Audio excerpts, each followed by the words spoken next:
নজর রাখবো এবং আলোচনা করব। প্রথমত আজ থেকে শুরু হয়েছে অধিবেশন, বিধানসভার বাজেট অধিবেশন, এবং বাজেট পেশ করা হবে আগামী সোমবার। এবং এই বাজেট পেশ করার আগে ঠিক কি কি নজরে থাকবে রাজ্যের সরকারের, তার কারণ ইতিমধ্যেই রাজ্য সরকারি কর্মচারী যারা কর্মরত অবস্থায় রয়েছেন এবং ইতিমধ্যে ফিক্সড পের চাকুরি নিয়ে রাজ্য সরকার সুপ্রিম কোর্টের দ্বারস্থ হয়েছে। বেশ কিছু বেকাররা বিক্ষুব্ধ রয়েছে। বিগত 8 বছরে মাত্র 20,000-এর মতো চাকরি, তাও 5,000 কন্ট্রাকচুয়াল মিলিয়ে 20,000 চাকরি সরকার দিয়েছে, যেখানে প্রতিশ্রুতিটা আরো বেশি ছিল। পরিসংখ্যাটা প্রতিশ্রুতির ক্ষেত্রে আরো দ্বিগুণ, 4 গুণ, 10 গুণ ছিল। এবং এই পরিস্থিতিতে দাঁড়িয়ে, আজকের দিনে দাঁড়িয়ে এই বাজেট এর মধ্যে বা এই বাজেটটা ঠিক কাদের কাদের উপর নজর দেবে সেটাও একটা দেখার বিষয়।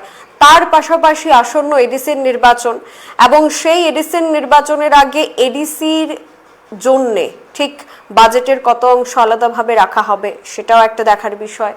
তারই মধ্যে বিভিন্ন অনিয়মিত যারা চাকুরিরত অবস্থায় রয়েছেন, বিগত 7 বছর ধরে যাদের নিয়মিতকরণ করা হয়নি, তাদের বিষয়ে কি সরকার ভাববে? চাকুরিরত যারা রয়েছেন সরকারি চাকুরিজীবী, তাদের যে প্রাপ্য ডিএ মহার্ঘ ভাতা, সেটা কিন্তু কেন্দ্রীয় হারে মহার্ঘ ভাতার তুলনায় অনেকটাই কম। পার্শ্ববর্তী বিভিন্ন রাজ্য, উত্তর পূর্বাঞ্চলের বিভিন্ন রাজ্য, প্রত্যেকটি রাজ্যের তুলনায় কিন্তু শুধুমাত্র পশ্চিমবঙ্গকে বাদ দিলে বাকি প্রত্যেকটি রাজ্যের যে প্রাপ্ত ডিএর পরিমাণ, মহার্ঘ ভাতার পরিমাণ, তার থেকে কিন্তু নিচে ত্রিপুরা রাজ্যের রাজ্য সরকারি কর্মচারীরা পাচ্ছেন। তো এই ডিএর দিকেও রাজ্য সরকারের নজর থাকে কিনা এবং এটা এবার ডাবল ডিজিটে প্রকাশ পায় কিনা, তার কারণ আমরা প্রত্যেকেই জানি বছরে 2বার করে সেখানে ডিএর ঘোষণা করে রাজ্য সরকার। প্রথম বাজেট সেশনে একবার ঘোষণা হয়, তারপর অন্তর্বর্তী বাজেট নিয়ে সেখানে পরবর্তী সময় বছরের শেষে পুজোর আগে যে বাজেট যে অধিবেশন হয় সেখানেও কিন্তু ডিএর ঘোষণা করা হয়ে থাকে। এবার দেখার বিষয় যে 1 বছরে ঠিক কত শতাংশ ডিএ রাজ্য সরকারি কর্মচারীরা পাবেন, এই বিষয়টাও কি নজরে থাকছে কিনা। মুখ্যমন্ত্রীর আজকের এই বাজেটের বিষয় নিয়ে কি বক্তব্য রয়েছে সেটাও আমরা আপনাদেরকে শোনাবো। দ্বিতীয়ত, আসন্ন ভোট, একদিকে এডিসির নির্বাচন, অন্যদিকে এক বিধানসভা কেন্দ্রের উপনির্বাচন।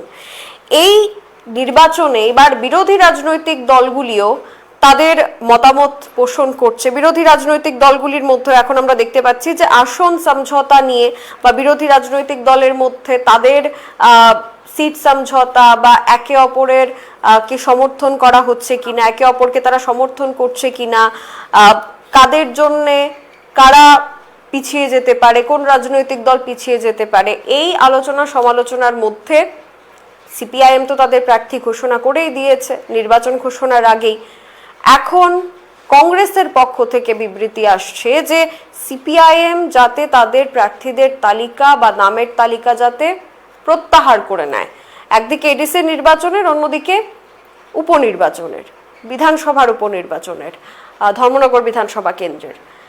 এবং তার প্রতিক্রিয়া সিপিআইএম এর তরফ থেকে কি এসছে সেটাও আমরা আপনাদেরকে শোনাবো। অর্থাৎ এখন বিরোধী রাজনৈতিক দলগুলির মধ্যেই দ্বিমত। যারা একটা সময় 2023-এর বিধানসভা নির্বাচনে যারা সিট সমঝোতা, আসন সমঝোতার মতো একটা পর্যায়ে গিয়ে পৌঁছেছিলেন, তারাই এখন আলোচনা সলা পরামর্শ ছাড়াই প্রার্থী ঘোষণা করছেন, কার আগে কে প্রার্থী ঘোষণা করতে পারে। এবং একদিকে কংগ্রেসের বক্তব্য, বিজেপিকে হারাতে হলে সিপিআইএমকে প্রার্থীর নাম প্রত্যাহার করে নিতে হবে, তারপর আলোচনা সলা পরামর্শ করে তারা প্রার্থী তালিকা দেবে। অন্যদিকে সিপিআইএম এর বক্তব্য যে কংগ্রেস যদি তাদের প্রার্থী দেয়, এডিসি সাধারণ নির্বাচন হোক বা উপনির্বাচন, জামানত জব্দ হতে পারে।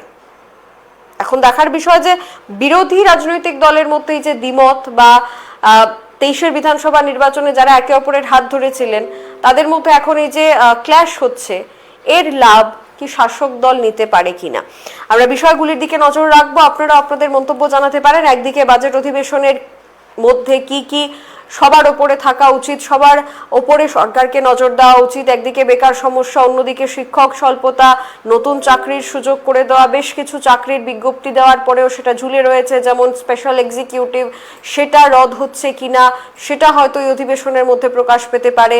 কত শতাংশ মহার্ঘ ভাতা পেতে পারেন সরকারি কর্মচারীরা সেটাও হয়তো প্রকাশ পেতে পারে। কিন্তু তার আগে মুখ্যমন্ত্রী কি বলছেন এই অধিবেশনের বিষয় নিয়ে, বাজেটের বিষয় নিয়ে আপনাদের শোনাবো।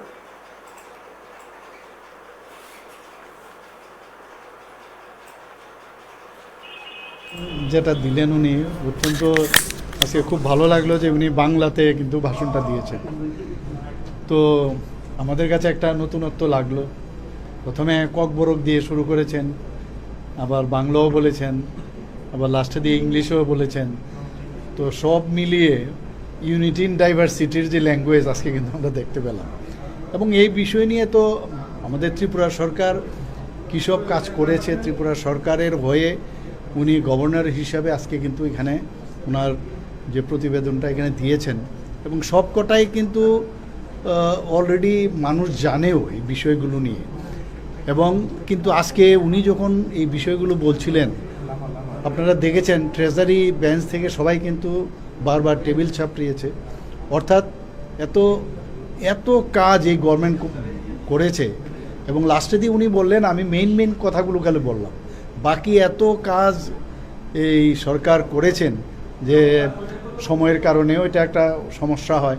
তো যাই হোক, উনি বলেছেন বই আছে, তো বিস্তারিত আলোচনা আমাদের হবে আগামী দিন, এর উপর ডিসকাশন হবে, বিরোধীদেরও সুযোগ থাকবে এই বিষয়ে আলোচনা করা।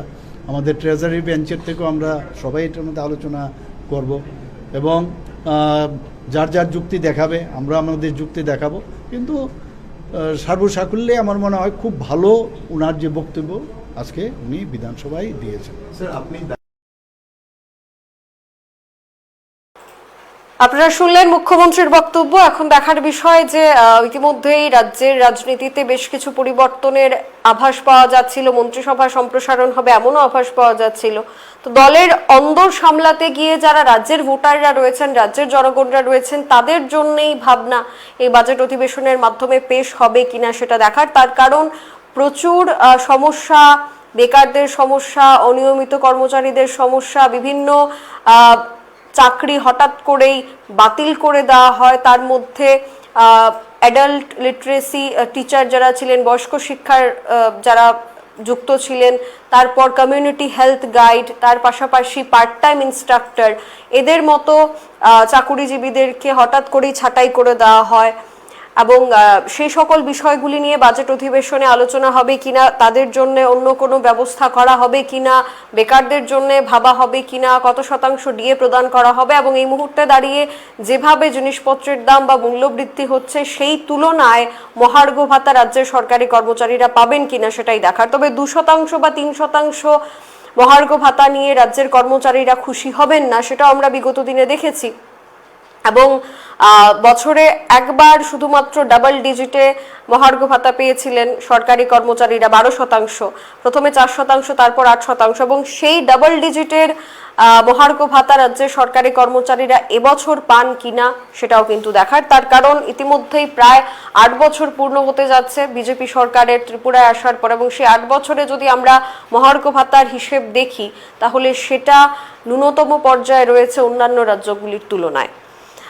আপনাদের এই বিষয়ে কি মন্তব্য রয়েছে আমাদের জানাবেন, যে কত শতাংশ মহার্ঘ ভাতা রাজ্য সরকারি কর্মচারীরা আবেদন করতে পারেন, বা কত শতাংশ মহার্ঘ ভাতা রাজ্য সরকারি কর্মচারীদের দেওয়া উচিত এই সময় দাঁড়িয়ে বলে আপনারা মনে করেন।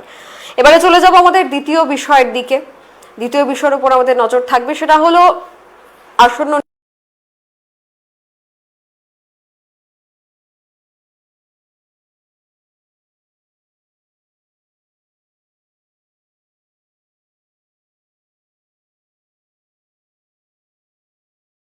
শুরু হয়েছে, তর্ক বিতর্ক শুরু হয়েছে।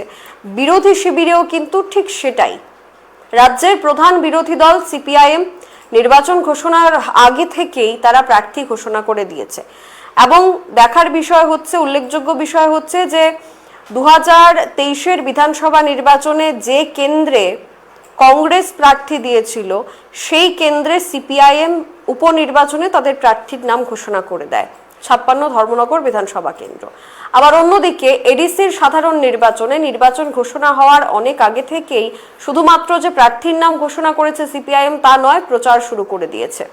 অথচ শাসক দল পিছিয়ে রয়েছে, মথা পিছিয়ে রয়েছে, বিজেপি পিছিয়ে রয়েছে এবং আরও একটি বিরোধী রাজনৈতিক দল কংগ্রেস, যারা 56 ধর্মনগর বিধানসভা কেন্দ্রে 2023-এ প্রার্থী দিয়েছিলেন, 13টা আসন তাদের জন্য রাখা হয়েছিল। সিপিআইএম আগে থেকে 47টা আসনের নামের ঘোষণা করে 13টা আসন কংগ্রেসকে দিয়েছিল। সেই 13য় ফলাফল আসে মাত্র 3 এবং 47টি আসনে লড়াই করে সিপিআইএম এর খাতায় সেখানে কিন্তু আসে মাত্র 10টা আসন। স্ট্রাইক রেটের হিসাব করতে গেলে দেখা যাচ্ছে যে সিপিআইএম এর তুলনায় কংগ্রেসের স্ট্রাইক রেটটা বেটার ছিল, কিন্তু এই উপনির্বাচনের লড়াই এবং এডিসি নির্বাচনের লড়াইয়ে কংগ্রেসের এবার দাবি হচ্ছে সিপিআইএম যাতে তাদের প্রার্থীদের নাম প্রত্যাহার করে নেয়। যদি প্রত্যাহার না করে তাহলে বিরোধী ভোট ভাগ হয়ে আদতে বিজেপি সেখানে জয়ী হবে।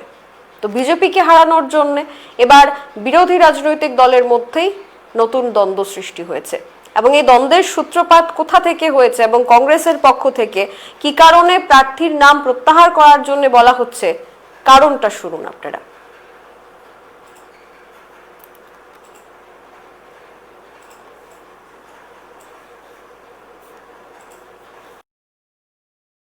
করেছিল গত বিধানসভা নির্বাচনের পর তিনটে উপনির্বাচন হয়েছে। বক্সনগর সিপিএম প্রতিদ্বন্দ্বিতা করেছিল, কংগ্রেস প্রার্থী দেয়নি। ধনপুরে সিপিএম প্রতিদ্বন্দ্বিতা করেছিল, কংগ্রেস প্রার্থী দেয়নি। রামনগর যদিও এটা ইন্ডিপেন্ডেন্ট ক্যান্ডিডেট, তারপরও সিপিএম ক্যান্ডিডেট দিয়েছিল, কংগ্রেস ক্যান্ডিডেট দেয়নি, বিজেপিকে পরাস্ত করার লক্ষ্য নিয়ে। এখন কংগ্রেস ওখানে স্বাভাবিকভাবেই আমরা তো প্রত্যাশাই রেখেছিলাম যে সিপিএম হয়তো বা ক্যান্ডিডেট দেবে না, কিন্তু ওনারা দিলেন। আমরা তো ক্যান্ডিডেট দেব।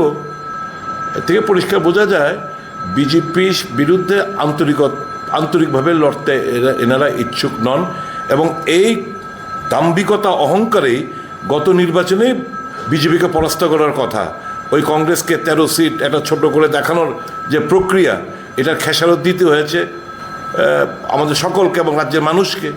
কাজে ওনাদের ভূমিকা মানুষ এখন বিচার করবেন, আদৌ কি তারা বিজেপিকে পরাস্ত করার লক্ষ্যে সিপিএম প্রার্থী দিয়েছে নাকি মাইলেজ দেওয়ার জন্য প্রার্থী দিয়েছে, মানুষ বিচার করবে সেটা। আমরা লড়াই করছি, জেতার জন্য লড়াই করব, বিজেপিকে মাইলেজ দেওয়ার জন্য না। আমার তারপর অনুরোধ থাকবে সিপিএমের প্রতি যে সত্যিকারের যদি আন্তরিক হন বিজেপিকে এই উপনির্বাচনে পরাস্ত করার জন্য, তাহলে প্রার্থীপদ আপনারা প্রত্যাহার করবেন। আগামী দিনগুলো এই প্রত্যাশাই রাখবো। না, কথা বলেননি, কথা বলার সুযোগও তো দেননি, ইলেকশন ডিক্লেয়ারও হলো না, ফাট করে ওনারা প্রার্থীরা দিয়ে দিলেন, তো কথা বলতে সুযোগই দিলেন না। তো দেখা যাক, আগেও তো ওনারা কথা বলেনি, কিন্তু আমরা কিন্তু আমাদের দায়িত্ব পালন করেছি। সিপিএম এবার দায়িত্ব তার পালন করার কথা, প্রার্থী না দিয়ে সেটা ওনারা করেননি। মানুষ বিচার করবে, ধর্মনগর মানুষ বিচার করবে, সারা রাজ্যের মানুষও এটা উপলব্ধি করছে আসল জিনিসটা কি, কারা আন্তরিকভাবে বিজেপি পরাস্ত করতে চাইছে।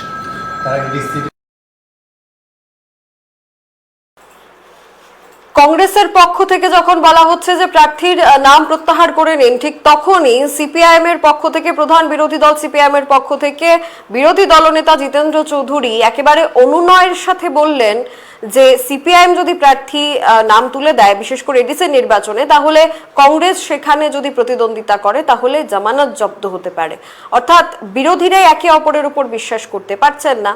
2023-এর বিধানসভা নির্বাচনে একটা সিট সমঝোতা হয়েছিল ঠিকই, কিন্তু সেই সিট সমঝোতায় কোথাও না কোথাও কিন্তু আসন ভাগাভাগির হিসেব গন্ডগোলের হয়েছিল এবং সে কারণেই বিরোধীরা তাদের যে পরিকল্পনা, যে স্ট্র্যাটেজি নিয়ে মাঠে নেমেছিল, তার কিন্তু বহিঃপ্রকাশ সেই ভোটে ঘটেনি। এবং এবারেও কি তাই হবে? কংগ্রেস বিধায়কের আবেদন কতটা গ্রহণ করলেন বিরোধী দলনেতা, শোনাবো আপনাদের।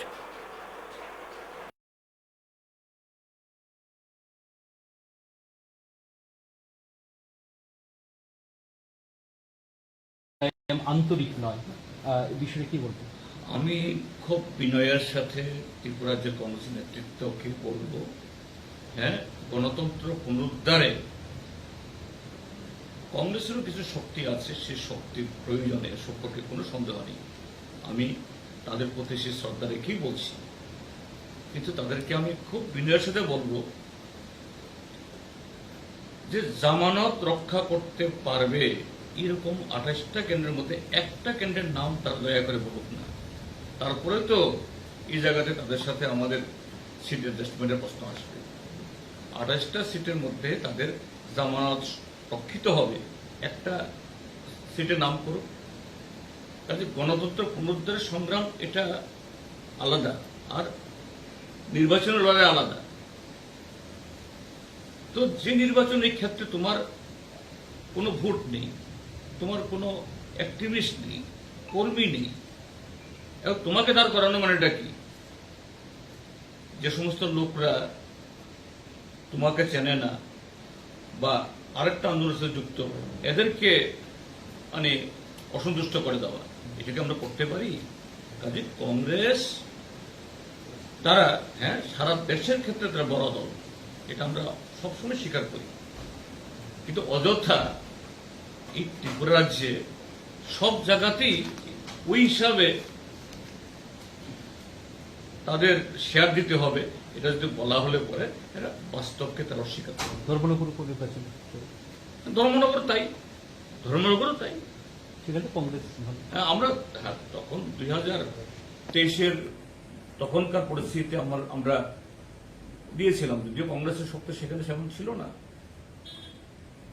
কিন্তু এই যে 23-এর বিধানসভার নির্বাচন দাঁড়িয়েছে, সেখানে প্রায় 60টা বুথ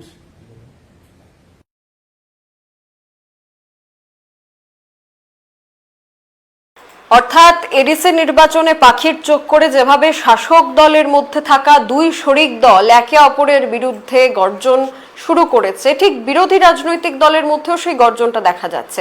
তবে সিপিআইএম একটা সময় সেই এডিসি এলাকার দখলদারিতে ছিল, তো সেক্ষেত্রে কি তারা আবার ঘুরে দাঁড়াতে পারবে কিনা? তার কারণ যে 28টা আসনে তারা প্রার্থী দিয়েছে, তার মধ্যে বেশিরভাগ আসন, প্রায় 20টির মতো আসনে নতুন চেহারা।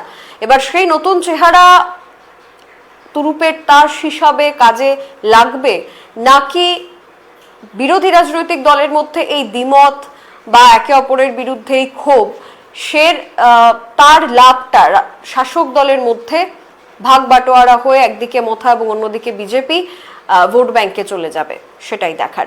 আপনারা আপনাদের নিজস্ব মতামত আমাদের জানাবেন। এখনকার মতো, আজকের মতো বিস্তারিত আলোচনা থেকে এখানেই বিদায় নিচ্ছে। আগামীকাল আবারও দেখা হচ্ছে আপনাদের সাথে, অন্য কোনো বিষয় নিয়ে আমরা আলোচনায় থাকবো। ততক্ষণ পর্যন্ত গুরুত্বপূর্ণ খবরাখবর দেখতে চোখ রাখুন সোশ্যাল বাংলার পর্দায়।